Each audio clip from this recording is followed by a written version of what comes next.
निसार में तेरी गलियों पे वतन के जहां चली है रस्म न कोई सर उठा के चले। सबसे बड़ा झूठ झूठ नहीं होता, सबसे बड़ा झूठ शोर होता है मैडम।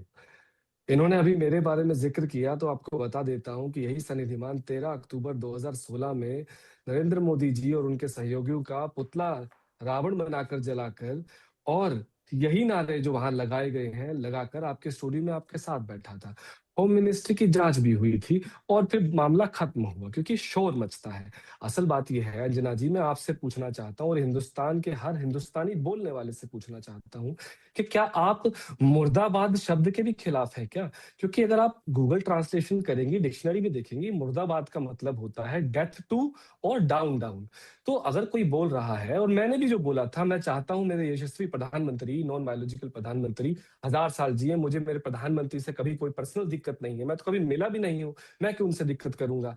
ना ही जेने को कोई शख्स उन्हें कभी मारना चाहता है। ये तो बात वही कर रहे हैं जैसे साम्राज्यवाद मुर्दाबाद, भगत सिंह ने जो नारे दिए थे, तो क्या वो अंग्रेजों को मारने की बात कर रहे थे? Down down, death to.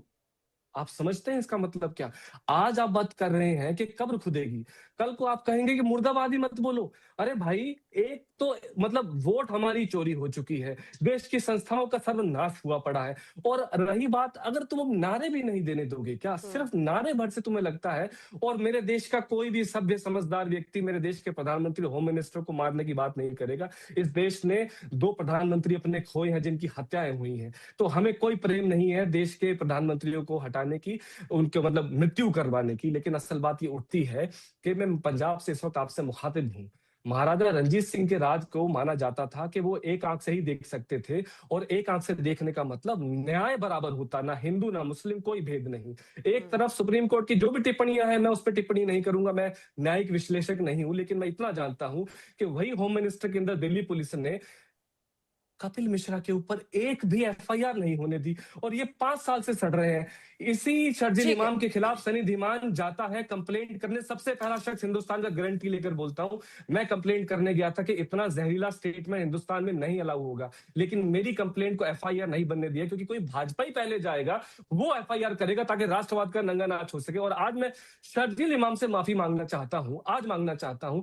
5 साल हो गए, कम से कम उसको उसको यार बराबरी का एक वो तो मिलता, कोर्ट में उसे हेयरिंग तो होती। उसकी हेयरिंग शुरू नहीं हुई, उसका ट्रायल शुरू नहीं हुआ।